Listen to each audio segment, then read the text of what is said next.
What is good, my people? Good morning. Today is the day, rest day, and out with Meg. So start with Des mean to go on. I've actually been up since 4:45, so like 4:45 as clocks have gone back. So I normally naturally wake up at that time now. So that's what me and Meg have found to be our favourite routine, really, to get optimal recovery, best sleep, and be super productive. So I'm 3 minutes into my warm up on the stairs, and we have implemented back in 2 high intensity, low volume HIIT work. So you will get to see a glimpse of what we do to keep our fitness levels up, stay healthy, look after our heart health, but not only endless benefits towards performance, improved nutrition positioning, etc, etc. So stay healthy, guys, stay fit. If you want to get huge, I've got 60 seconds left, and then my first interval will go down. So Meg will capture that for you, and you can witness the struggle.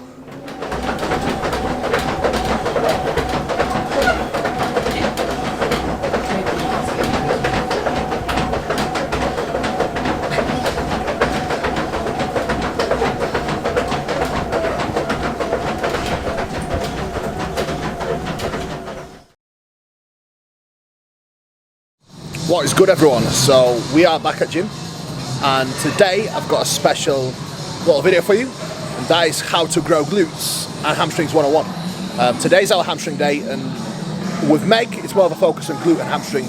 So what you will see with her exercise selection, she has got specific movements which are in order.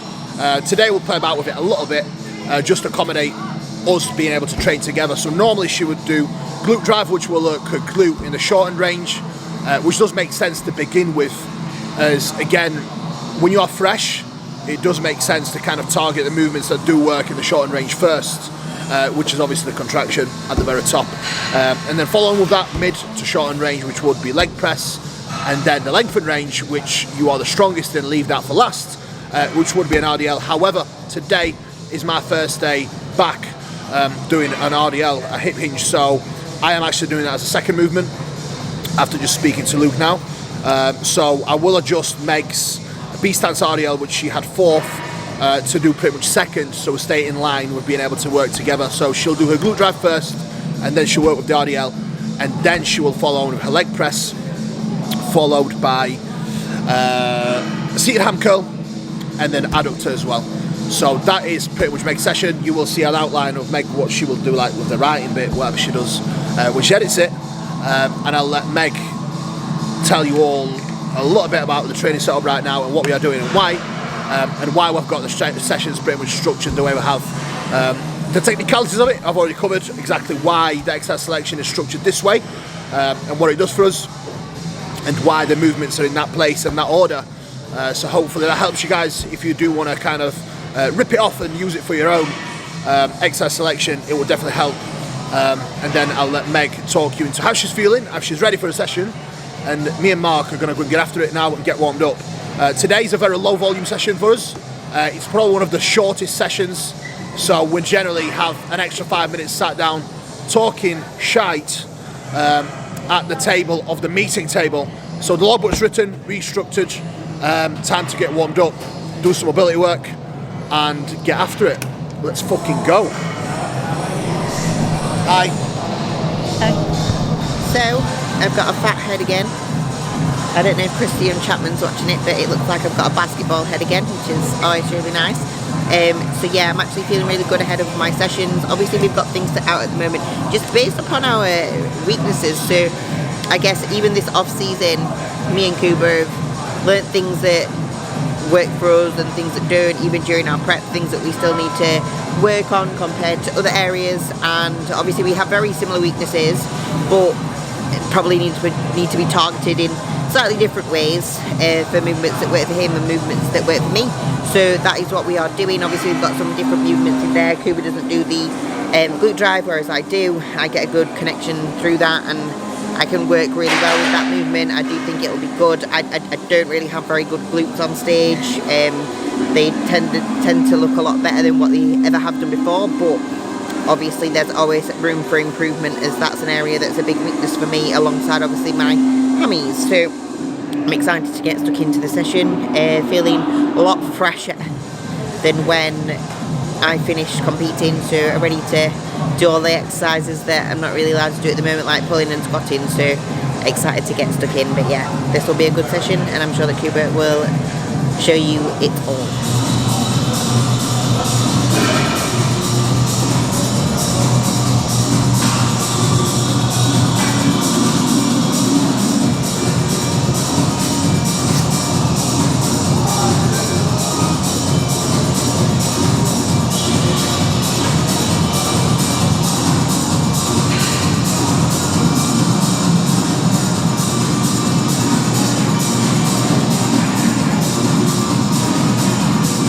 Good. Yep. Let's go. Drive the hips forward. Try. Oh, there you go. Yeah. Come on.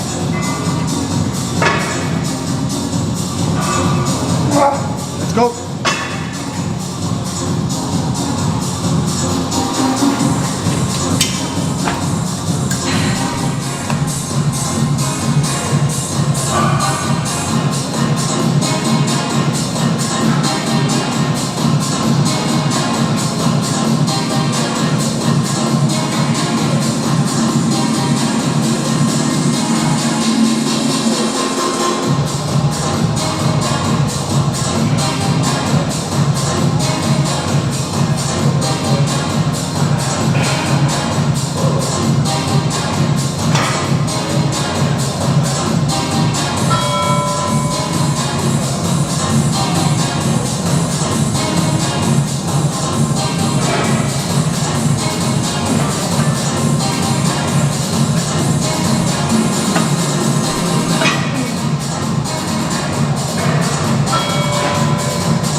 Oh yes.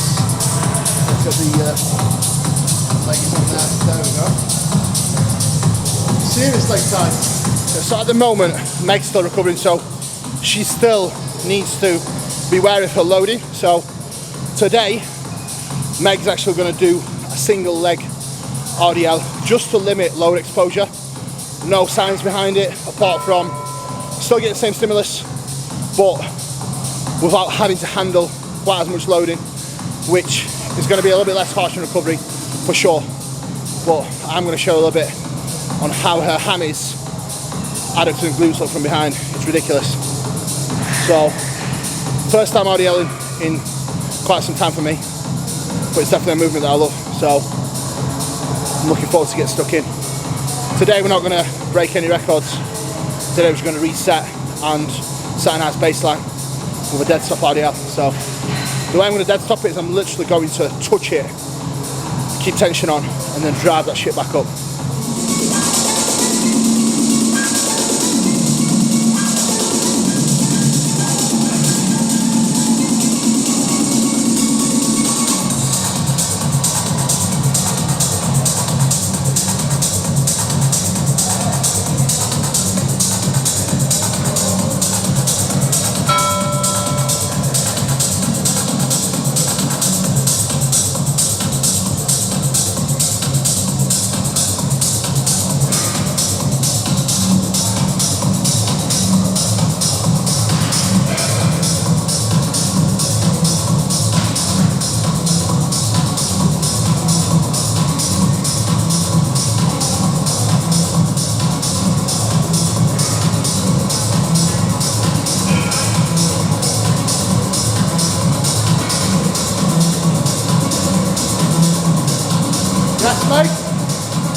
Come on. Way better. Come on. Again, let's go. Let's go. Hit. Nice. Hit. Going through. Very nice. Let's go, Mark.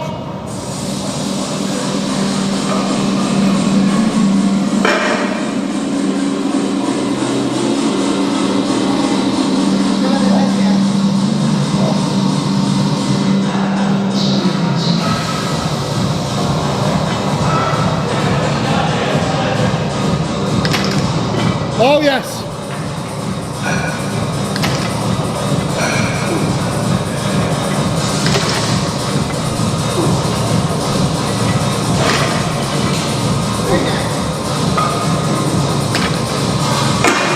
Yes, Mark. Yes. Yes. Come on. Drive it. One more. One more. Drive them up. Yes. Easy. So that is a single set of hinge weight done, as you can see. Sweating, getting it in. So now I'm going to move on to leg press, which is going to work the glute in the mid to lengthen range. So with me, my exercise selection is a little bit different to Meg's. As predominantly I need a lot more hamstring as a priority, and then glute. With Meg's, it's more so glute than hamstring. Hamstring as well, yes, but with Meg's we are prioritising glute a little bit more, as her hamstring development is arguably better than the glutes. Myself, I need a lot more ham. Glute will come as we get better at movements like this. Again, the RDL, especially doing it the way we've just done it there, is immense. Definitely think that when you don't dead stop it, you can sometimes use a lot of momentum to get the weight back up. Can make it easier for yourself. But this not only keeps you in the active range of motion of your hamstring and glute, but I definitely think it makes you more mindful of what you are going to use when doing the movement. So definitely a big plus from me. Now I'm going to move on to leg press, single leg. Again, fantastic for hamstring glute development, which is great, and this is probably the best leg press we could use for single leg work as well. So yeah, we'll move on.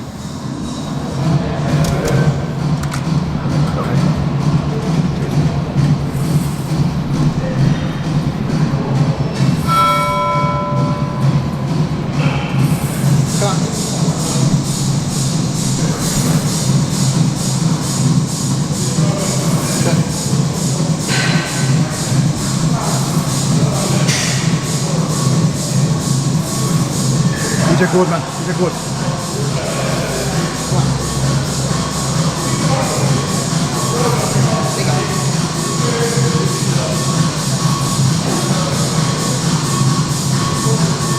Yes. Come on.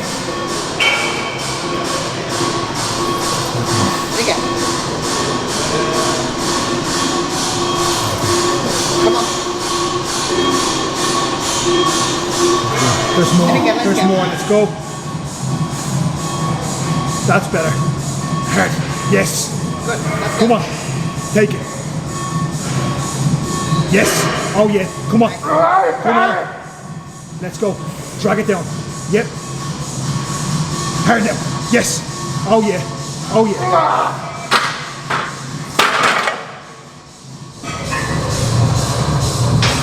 Oh yeah. Absolutely unreal.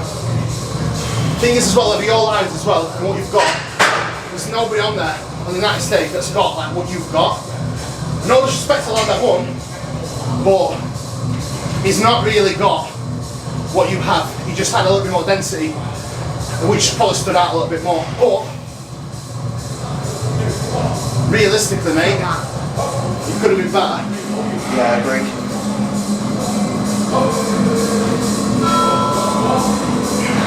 Absolutely sick. Just pretty much the last warm up now on the seated cam curl. So moving up from leg press, here we're going to work the hamstring and lengthen range. We're not just in cam setting though, we're still keeping at one, just keep consistent tension throughout the set. So here actually I've got 3 sets. Again, the volume is allocated mainly on hamstrings in this session. A lot of it glute carryover and then adductor next with calves. So let's get it on. You just said that bit where you were about to get up there, didn't you? I put on that we're on the micro, so do that with it. 4.99.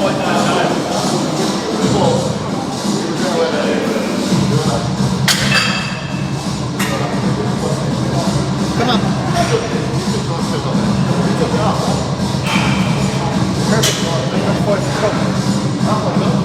Perfect. Yes, all day.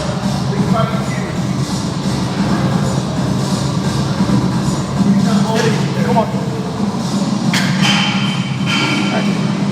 Oh yeah, let's go. Come on. Yep. Go. Come on. Oh yeah. Go.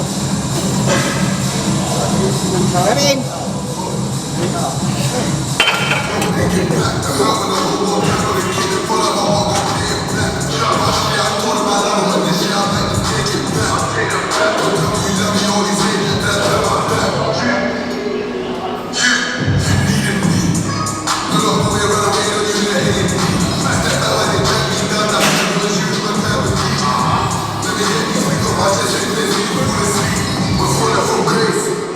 Like this.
That is the wrap up, guys. A little bit of a technical breakdown as to what exercise selection we have and why.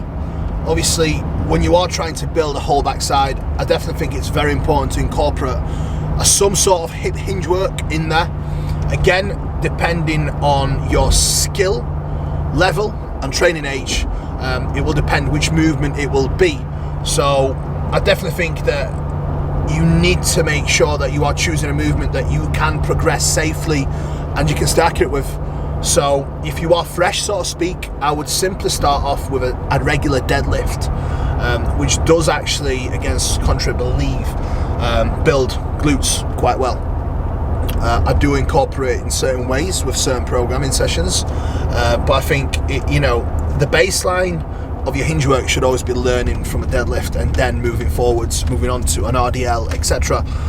But if you are quite advanced and you know how to deadlift, you know how to RDL, you know how to SLDL, I definitely think as part of your programming in your hamstring glute sessions, it should be included without a shadow of a doubt, just to kind of tick all the boxes and work across all ranges. So ideally you want to work in lengthen range,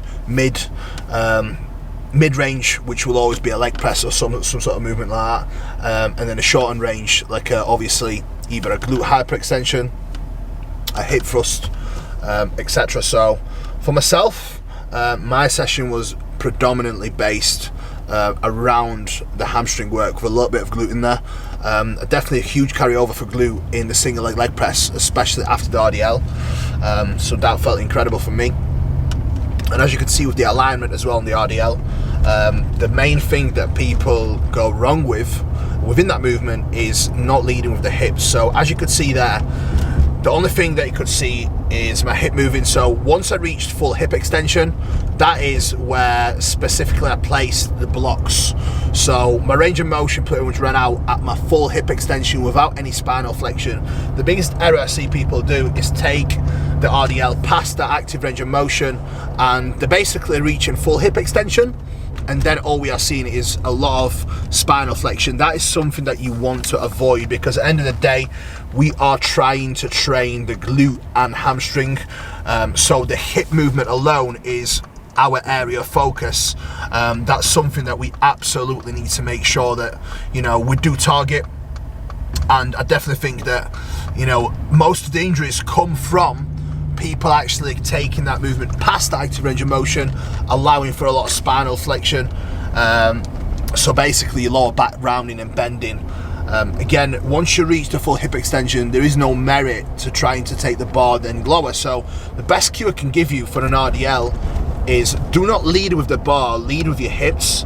Once you reach full hip extension, once you cannot drive that hip back any further, that is when you should be aiming to micro pause, take the tension off, do not use momentum, and then drive back up through forcing your hips forward.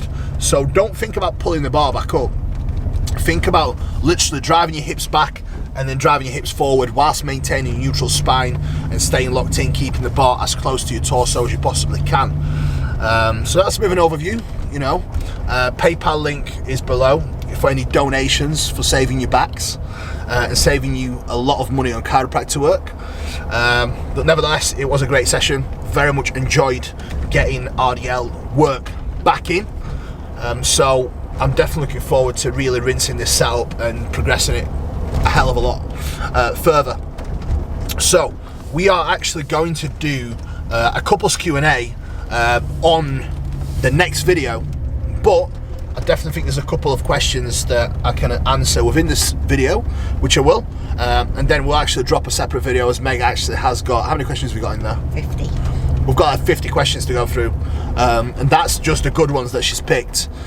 So we will drop a separate video just going through the questions and breaking those down for you all. But yeah, I'll get back now and answer a couple of questions whilst I'm eating my post-workout meal. But yeah, ta-ra for now, guys, and we'll see you soon.